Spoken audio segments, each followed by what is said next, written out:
A paz do Senhor, meus queridos. Sou grato a Deus pela oportunidade que Ele nos concede, o privilégio de aqui poder estarmos nesta noite, nesse culto de jovens, para meditarmos na sua santa, bendita e poderosa palavra. Quero agradecer a liderança dos jovens, que nos facultou essa oportunidade para poder estarmos aqui ministrando a palavra de Deus. Vamos para o livro de 1 Samuel, capítulo 17. 1 Samuel, capítulo 17.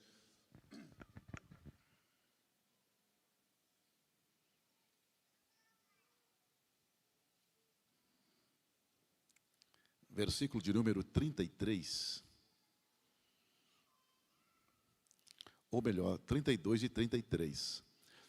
A palavra de Deus diz assim, 1 Samuel, capítulo 17, versículo 32 e versículo 33. E Davi disse a Saul: não desfaleça o coração de ninguém por causa dele. Teu servo irá e pelejará contra este filisteu. Porém Saul disse a Davi: contra esse filisteu não poderás ir para pelejar com ele, pois tu és ainda moço, e ele, homem de guerra, desde a sua mocidade. Amém? Meus queridos irmãos, eu acho que só pelo fato de eu ter lido esse texto, vocês têm mais ou menos uma consciência daquilo que nós vamos falar essa noite, não é? Davi tem a sua história marcada na Bíblia Sagrada. É uma história linda, de desafios, lutas, problemas, guerras, pelejas, quedas, levantes. Ele é um homem que pode ensinar para todos nós como ser um triunfante, como enfrentar os nossos gigantes, quando todas as possibilidades pareçam contrárias. Davi nos ensina isso. Eu sei que estou aqui falando para um grupo de jovens, mas quando olhamos para a história do povo de Israel, desde a sua peregrinação no deserto, este povo sempre teve problemas com gigantes. Você vai ver, desde Número capítulo 13, capítulo 14, após eles atravessarem o deserto, eles ficam ali nos limites da terra de Canaã, e Moisés pede que 12 espias vão verificar aquelas terras, fazer uma espionagem, e quando eles ali vão, eles voltam com um relatório um tanto negativo. 10 deles disse o seguinte: ora, a terra é boa, mas é habitada por muitos gigantes. Então isso é um sonho, isto é uma ilusão. É impossível que nós venhamos e conquistemos esta terra, porque os gigantes estão ali. E interessante desse texto, no versículo 33 de Número 13, ele fala assim: olha, nós víamos aqueles gigantes, e nós nos víamos como se fosse gafanhotos perante eles. E era assim também que eles nos viam. É interessante essa expressão do povo de Israel. E o problema não é como nós vemos o gigante. O problema é como nos vemos diante do gigante. Quando aparecem esses gigantes, eles se tornam gafanhotos diante deles. Deus fica irado naquela hora. Deus fica irado. Josué e Caleb rasgam as roupas, falando: gente, não faça isso. Não façam isso. Deus vai fazer desse povo pão na nossa mão. Nós vamos chegar e vamos conquistar. Deus nos prometeu, Ele não vai voltar atrás. Vamos ir e vamos conquistar, mas não teve jeito. Foi uma conversa que não chegou a lugar algum. E Deus fala com Moisés: olha, essa geração vai morrer toda no deserto. Todos eles vão morrer no deserto, porque não acreditaram na minha palavra. Eu provei a eles que eu era um Deus verdadeiro, um Deus poderoso. E, no entanto, eles, ao depararem com esses gigantes, eles se desvaneceram, se tornaram pessoas incrédulas e por isso vão morrer no deserto. Isso fazia mais ou menos 2 anos que eles tinham saído da terra. 38 anos se passam. 38 anos se passam. E acontece que, em Deuteronômio capítulo 9, do versículo 1 ao versículo 2, você vai ver Moisés novamente, após 38 anos, chamando as pessoas. Já era outra geração. Aquela geração tinha morrido todo mundo, com exceção de Caleb, Josué e Moisés. E Moisés falou: olha, nós estamos aqui nos limites da terra. Se preparem, porque vocês vão entrar na terra. Mas o gigante continua lá. Lá na terra o gigante está. O que eu aprendo com isso? Israel fugiu 38 anos. Antes, quando seus filhos ali chegam, os gigantes ali continuam. Por que que depois de 38 anos, os gigantes estavam lá? Automaticamente seriam filhos daquela geração. Mas por que aquela primeira geração se acovardou a enfrentar o gigante? Não adianta correr, queridos. Não adianta delegar aos outros uma responsabilidade que é tua. A razão pela qual eu trago essas palavras para você nesta noite é porque eu estou falando com jovens aqui, que estão enfrentando gigantes na vida. E quando eu falo de gigantes, eu falo de problemas, desafios. Um castelo de sonho que desmoronou, expectativas que não foram alcançadas. Alguma coisa aconteceu na sua vida que você pensou até em desanimar. Chega aquela interrogação: será que Deus me ouve, Deus me quer? Será que vale a pena continuar sendo crente? Aonde é que eu vou chegar nesse caminho? São os gigantes que tentam abalar a nossa fé, as nossas convicções. E não é só com você que acontece isso. Comigo acontece isso. Com cada um de nós acontecem esses desafios. A Canaã está aí, as promessas de Deus estão diante de nós, mas entre as promessas de Deus e nós existem os gigantes. Estão ali, nos desafiando todo dia, toda hora. Eu tenho os meus problemas, você tem os seus problemas. Jesus não iludiu ninguém. Ele disse: no mundo tereis aflições, só que tende bom ânimo, porque eu venci o mundo. Você está ao lado, ou você tem ao teu lado alguém que venceu este mundo. Venceu a dor, venceu o desprezo, venceu as lágrimas, venceu o pecado, venceu o diabo, venceu tudo. E Paulo diz que com ele nós somos mais do que vencedores. Aleluia, glorificado é o nome do Senhor Jesus. Eu quero falar alguma coisa acerca da vida de Davi que nós aprendemos com essa história. Pelo menos, falar sobre 3 passos simples que são plenamente necessários para que você possa vencer os gigantes que lhe desafia. E eu gostaria de falar, primeiro, para que você seja um vencedor, você vai ter que ter 3 coisas, você vai aprender com Davi nesta noite. Primeiro, você tem que ter os motivos certos para lutar. Em segundo lugar, você tem que usar os métodos certos para lutar.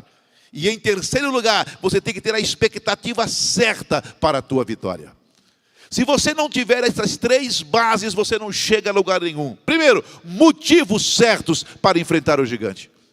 Em segundo lugar, usar os métodos certos para esta batalha. E em terceiro lugar, você ter expectativas para ver Deus realizar o milagre na tua vida. Amém?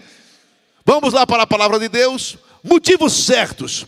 Davi foi levar alimentos para os seus irmãos. O seu pai falou assim: Davi, eles estão no campo de batalha, e faça o seguinte, vá levar alimentos para eles. Ele fez uma cesta de alimento, não sabemos o que foi, mas ele deixou as suas ovelhas no cuidado de outra pessoa, e foi lá no campo de batalha para levar alimento para os seus irmãos. Quando ali ele chega, ele depara com um gigante, calculadamente de 3 metros de altura. E o que acontece? Aquele homem desafiava a nação de Israel. Ora, se tiver no meio de vós alguém que possa lutar comigo e me vencer, vocês são os vencedores. Mas se eu vencê-lo, nós seremos os vencedores. Aquilo criou pânico, aquilo criou uma instabilidade na nação de Israel. O povo ficaram amedrontado, o povo ficaram com medo. Saul era o homem mais alto da nação e mesmo assim se acovardou. Ninguém queria enfrentar o gigante. A Bíblia diz, Saul foi muito claro, ele era experiente de guerra desde a sua mocidade.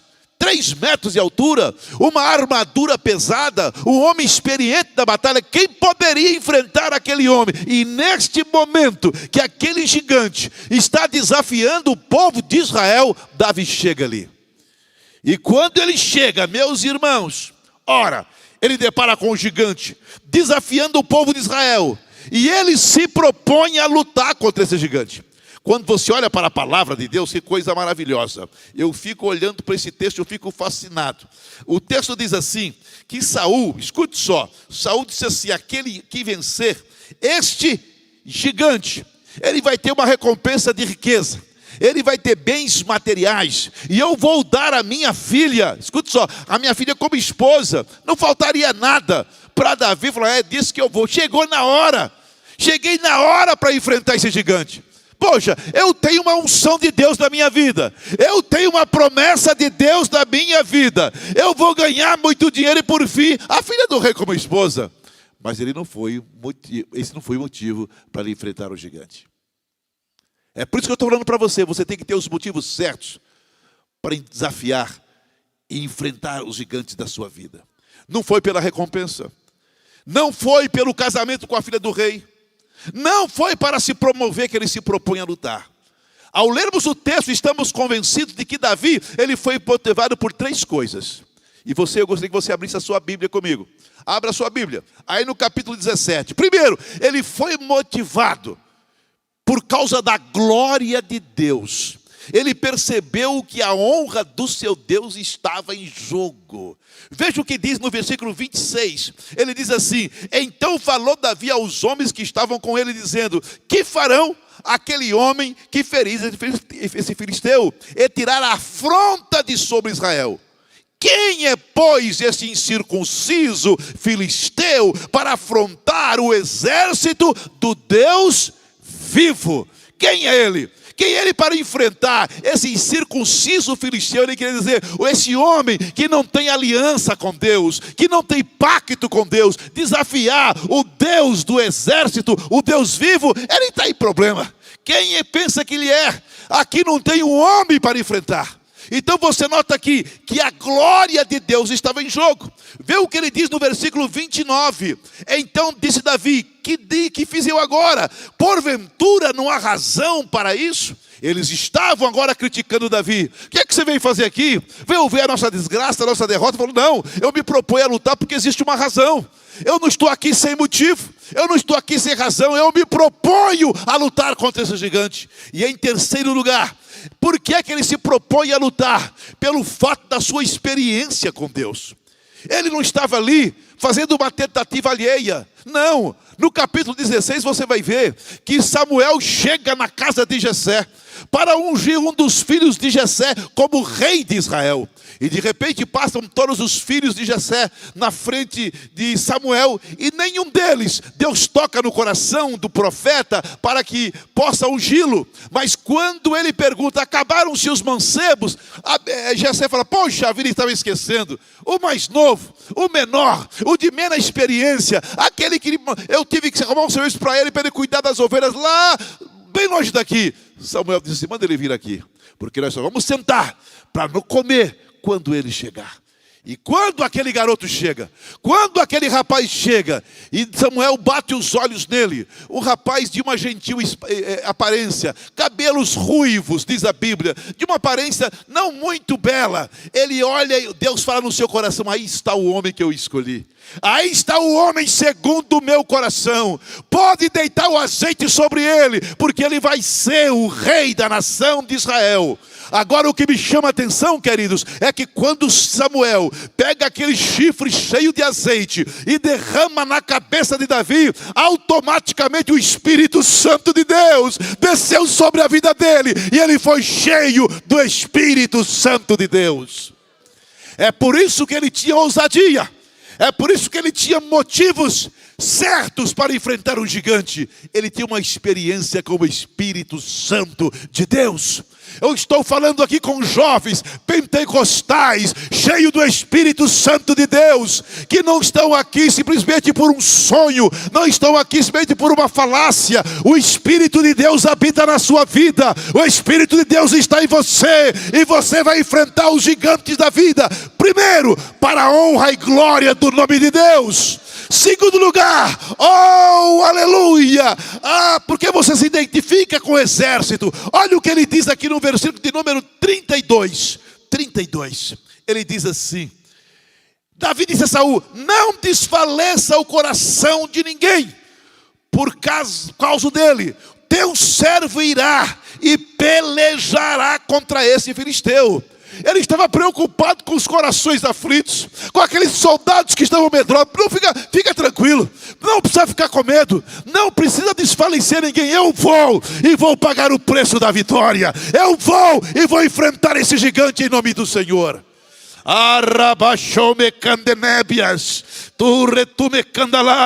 Ele tinha motivos certos.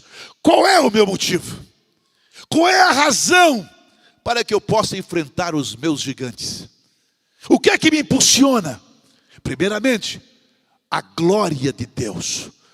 O mundo tem que olhar para mim, para você, e dizer: realmente, Deus está na vida desse homem, Deus está na vida desse jovem, Deus está na vida dessa mulher, Deus está na vida. Só pode ser Deus, só pode ser Deus na vida dele. A glória de Deus. Em segundo lugar, a identificação com o exército. Saiba de uma coisa: você não está sozinho nesta guerra. Talvez você tenha aquela sensação: eu estou sozinho. Dá a impressão que ninguém tem problema. Alto lá, todos nós estamos engajados nessa batalha, e podemos levantar a mão para o céu e dizer: a vitória é nossa pelo sangue de Jesus. Eu já estou ficando alegre aqui, já estou crescendo. O Espírito de Deus está tomando conta desse lugar. Você vai sair dessa casa essa noite consciente: eu vou vencer os meus gigantes. Em segundo lugar, você precisa ter os métodos certos. Não adianta você simplesmente ter motivação certa, mas método certo. Saul ficou convencido: tudo bem, você é um garoto, você é experiente, mas faça o seguinte: eu tenho um armamento aí que é o melhor que tem. A minha espada é o melhor aço. Os filisteus sabiam como manejar aço, e a nação de Israel já tinha aprendido com aquele povo a manufaturar esses materiais. O escudo, o capacete, todo aquela indumentária preparada para aquele homem enfrentar a guerra. A Bíblia diz que os ombros de Saul estavam acima da cabeça de todos os homens. Não era muito diferente de Golias. Não era muito diferente. E sabe o que ele fez? Falou: não, você vai. E como ele não conseguiu convencer Davi, sabe o que ele fez? Eu vou te prestar a minha armadura, é a melhor que tem. Eu fico imaginando aquele rapazinho pequeno, o capacete veio parar no ombro de Davi. As proteções aqui do peito dele ficou parecendo um vestido lá embaixo. A espada ficou com a ponta arrastada no chão. Imagina, que coisa esquisita. O texto falou que ele não conseguia se mover com aquela armadura. Sabe o que ele pensou? Não, esse método aqui, eu não vou chegar a lugar nenhum. Eu vou usar o método certo. Sabe por que muitos jovens fracassam? Porque eles querem copiar dos outros. Aquilo que deu certo na vida dos outros vai dar certo na minha vida também. Mas Davi estava determinado a entrar na batalha com as armas que sempre funcionaram na sua vida. Não adianta Você vai achar engraçado o que eu vou dizer para você. Você que querer usar o tupete como teu amigo, não vai funcionar. Falar do jeito dele não vai dar certo. Vai do seu jeitinho, mas debaixo da graça de Deus, que Deus vai te abençoar. Não, aquele amigo meu lá, as meninas estão tudo no pé dele, eu vou copiar o jeito dele, a roupa dele, a maneira, fazer aquele cabelo parecendo um pica-pau, pintado de mar. Não vai funcionar. Entra debaixo da mão da graça de Deus. Vai do seu jeitinho humilde, vai das suas palavras simples, mas a Bíblia fala que se você se humilhar debaixo da potente mão de Deus, no seu tempo Ele vai te exaltar, no teu tempo Ele vai te honrar. Você pode glorificar a Deus por isso aqui nessa noite? Use as armas que Deus te deu. Glorificado é o nome do Senhor. Sempre funcionaram na vida dele. Sabe o que ele faz? Ele pega 5 pedras. Ele tinha uma funda, um estilingue, vamos dizer assim na nossa linguagem, uma arma de atirar pedras. E ele passa na beira do riacho, pega 5 pedras e coloca dentro daquele alforje e vai transpor as águas do riacho para enfrentar o gigante. Se arruma tanta coisa para explicar por que ele pegou 5 pedras. Eu acho, na minha opinião, ninguém é obrigado a acreditar no que eu vou dizer para você. Ele pensou, eu posso errar a primeira. E se eu levar uma pedra só? E aí? É verdade? Eu posso errar a segunda vez. Mas eu tenho mais 3 pedras, eu posso errar a terceira. Eu não consigo na quarta, mas é impossível que na quinta eu não acerto. Sabe o que eu escrevi aqui? Foi assim, ó. Davi, a primeira coisa, ele era persistente. Você olha a história da vida dele, ele foi um camarada que quando ele queria algo, ele queria algo. Ele era persistente. Ele não desanimava na primeira empreitada, na primeira dificuldade. Em segundo lugar, Davi, ele não era autoconfiante. Ele sabia que ele podia errar.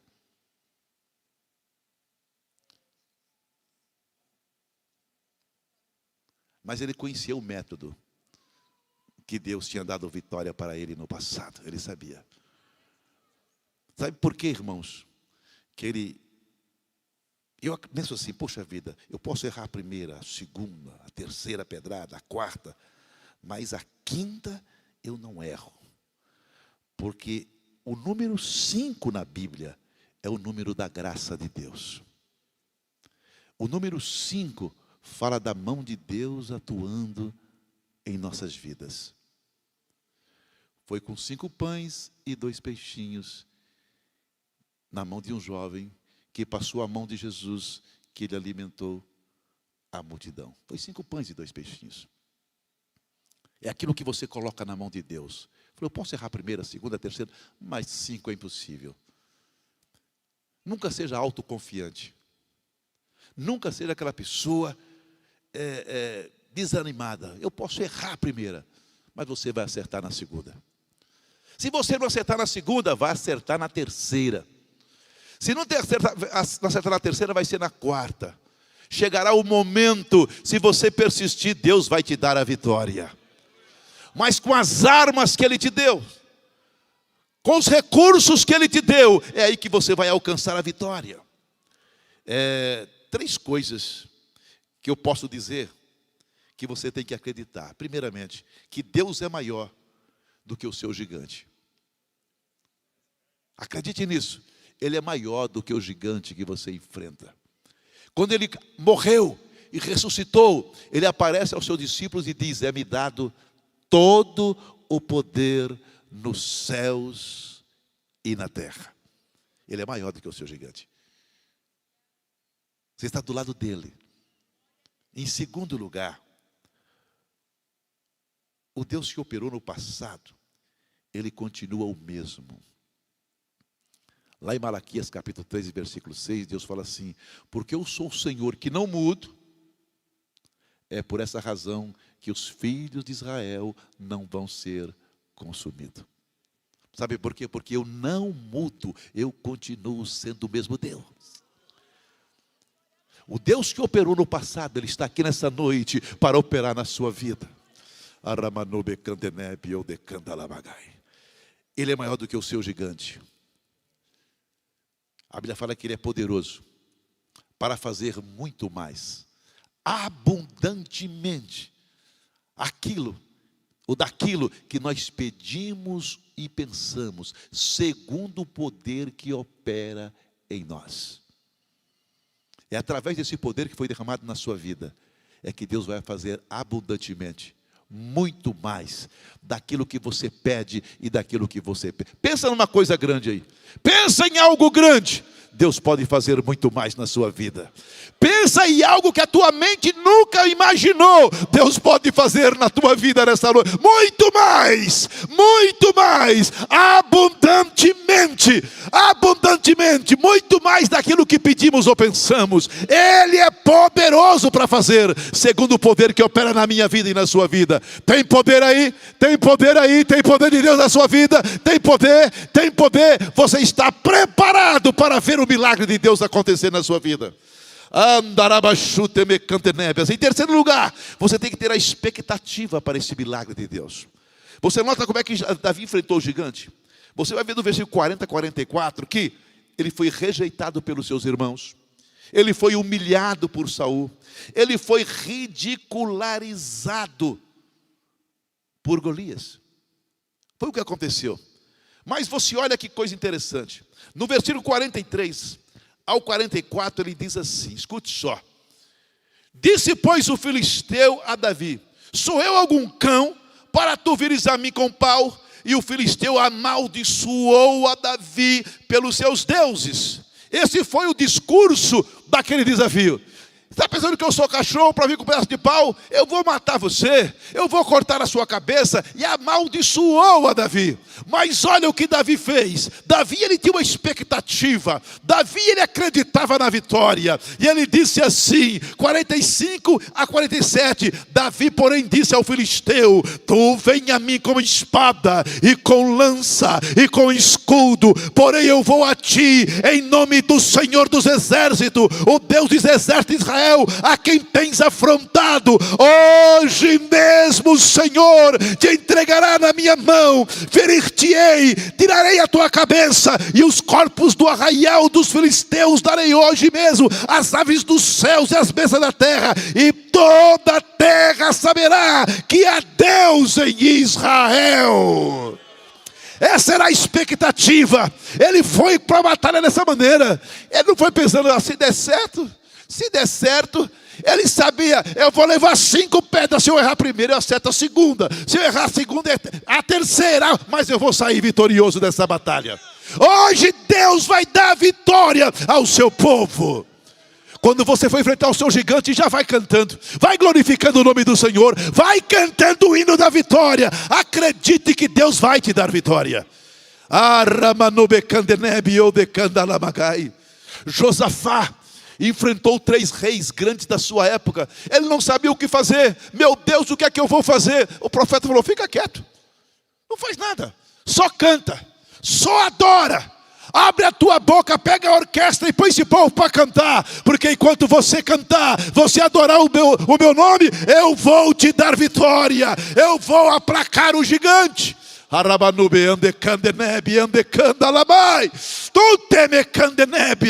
Josafá, só isso, Senhor, só isso. Mas só isso, Senhor, é só isso que vai fazer. Ele preparou a orquestra, preparou os músicos. Alguém deve ter pensado: esse homem está ficando doido, coitado dele, que vexame. Mas enquanto eles começaram a cantar, quando eles começaram a adorar o Senhor, acreditando na sua vitória, Deus manda uma confusão no meio do arraial dos inimigos, e eles se matam uns aos outros, enquanto o povo de Deus levantava as mãos e glorificava o nome do Senhor. As armas das nossas milícias não são carnais, elas são poderosas em Deus para destruir fortalezas. Tem uma expectativa de vitória como Davi. Nada abalou, seus irmãos não te abalou, Saul não abalou, Golias não abalou. Eu fiquei pensando numa coisa interessante desse texto para terminar. Você sabe que Golias, a Bíblia fala assim, que ele, no versículo 49, que Davi meteu a mão no alforje, tomou dali uma pedra e com a funda atirou e feriu o filisteu na testa. E a pedra lhe cravou na testa e caiu sobre o seu rosto em terra. Assim Davi prevaleceu contra o filisteu com uma funda e com uma pedra. E feriu o filisteu e o matou sem que Davi tivesse uma espada na mão. Mas sabe, irmãos, quando eu olhei para essa história, eu já vi que Golias já foi para a batalha morto. Ele foi enfrentar Davi morto. Davi já estava com a vitória na mão quando ele atravessou aquele vale para enfrentar Golias. Sabe onde foi que Golias morreu? Foi lá no versículo, oh aleluia. O texto diz que Golias não morreu no versículo 49 e nem no 51. Veja o 26. Foi aqui que ele começa a sua derrota. Então Davi falou aos homens que estavam com ele, dizendo: que farão aquele homem que feriu o filisteu e tirar a afronta de sobre Israel? Quem é, pois, este circunciso filisteu para afrontar o exército do Deus vivo? Ele já acreditava na vitória. Ele já estava pensando na sua vitória. O que é que vão dar para o homem que vencer esse homem? O que é que ele vai ganhar? Quais são os lucros que ele vai ter? Aí começa a expectativa de Davi nessa batalha. Ali Golias já começa a perder e começa a morrer. No versículo 29 eu costumo dizer que aqui ele cavou a sepultura de Golias. Que fiz eu agora, porventura? Eu não guerreio sem razão. Há uma razão para isso. Eu tenho um objetivo. Eu tenho um ideal para vencer esse gigante. O nome do meu Deus não vai ser ultrajado. O nome do meu Deus não vai ser envergonhado. Oh, o Deus que me deu vitória contra o leão e o urso, me dará vitória contra esse filisteu. Aleluia, glorificado o nome do Senhor. Ora, querido, presta atenção. Ele fez seu atestado de óbito no versículo 36. Olha o que diz o 36 aqui. Assim feria o teu servo leão como o urso, assim será com esse circunciso filisteu, como um deles, porquanto ele afrontou o exército do Deus vivo. Não tem jeito para ele. Ele cavou a sua sepultura. Ele mexeu com a pessoa errada. Levante a sua mão para o céu que eu vou dizer algo de Deus para a tua vida essa noite. Mexeram com a pessoa errada. Mexeram com você. Mexeram com a menina dos olhos de Deus. Arrumaram o problema com o céu. Deus vai te honrar. Deus vai te levantar. Deus vai fazer de você um guerreiro vitorioso. E você vai sair daqui com a vitória nas suas mãos. Andarabachute me cantenébias. 45 e 47. Ele fez o funeral e o enterro de Golias. Escute só o que ele diz aqui. Davi, porém, disse ao filisteu: tu vens a mim com espada, com lança, com escudo, porém eu vou a ti em nome do Senhor dos exércitos de Israel, a quem tem afrontados. Hoje mesmo, isso aqui é forte, o Senhor te entregará na minha mão. Ferir-te-ei, tirarei a tua cabeça e os corpos do arraial dos filisteus darei hoje mesmo às aves dos céus, às bestas feras do campo. Eu termino aqui, meu querido irmão. Sabe, tudo o que Davi deveria fazer era chegar naquele homem de 3 metros deitado no chão e dizer: eu te avisei. Eu te avisei, não brinca com o exército de Deus vivo. Você não devia ter brincado. Fale para o seu problema, o demônio, seja quem for: eu te avisei, eu sou um guerreiro do Senhor Jesus. Sabe, queridos, quando você olha para a história fala que Golias tinha 3 metros de altura, 10 pés. Só que agora, a coisa inverteu. Deitado no chão, ele tinha 3 metros de comprimento. Quem tinha 3 de altura, agora tinha 3 metros de comprimento. Você vê como é que as coisas mudam. Não tinha mais altura, ele só tinha comprimento. Deus vai mudar a história da tua vida. Deus vai mudar o cenário. Vai cair por terra. Abra a tua boca e profetiza e glorifica. Eu posso orar? Fique de pé em nome do Senhor Jesus. Em nome do Senhor, crie expectativa espiritual. Em nome do Senhor. Davi era um homem que ele sempre guardava os seus troféus. Ele tem os teus troféus que ele guardava na sua memória. O leão e o urso que ele matou. Mas com o gigante ele fez diferente. Ele cortou a cabeça. Falou, a cabeça fica com vocês. Mas a espada e toda a indumentária de Golias, ele levou e colocou na sua tenda. Todo dia ele olhava para aquela espada, ele olhava para aquela indumentária e levantava a mão para o céu e dizia: eu continuarei sendo um vencedor, eu continuarei sendo um vencedor contra os gigantes da vida. É o que Deus quer fazer com você nesta noite. Não tenha medo dos desafios, não tenha medo das investidas de Satanás. Maior é o que está com você, maior é o que está com você. Ele está na tua vida mudando o cenário, mudando a história, mudando a circunstância. Ele vai mudar e controlar todas as coisas. Senhor amado, nós somos gratos a Ti. Nós somos gratos a Ti por esta oportunidade, pelo privilégio de aqui poder estarmos ministrando a Tua palavra. Eu sei que existem gigantes, eu sei que existem desafios, eu sei que existem problemas, mas eu sei que o Senhor é maior. O Senhor é maior. O Senhor é maior do que a dor. O Senhor é maior do que a decepção. O Senhor é maior do que a saudade. O Senhor é maior do que o abatimento. O Senhor é maior do que a vergonha. Começa renovando teus filhos agora. Começa renovando teus filhos agora. Dá um renovo espiritual. Enche os corações de alegria do poder do Espírito Santo. Eu declaro vitória na vida de cada um que estão aqui essa noite, para a honra e para a glória do nome de Jesus. Amém, Jesus.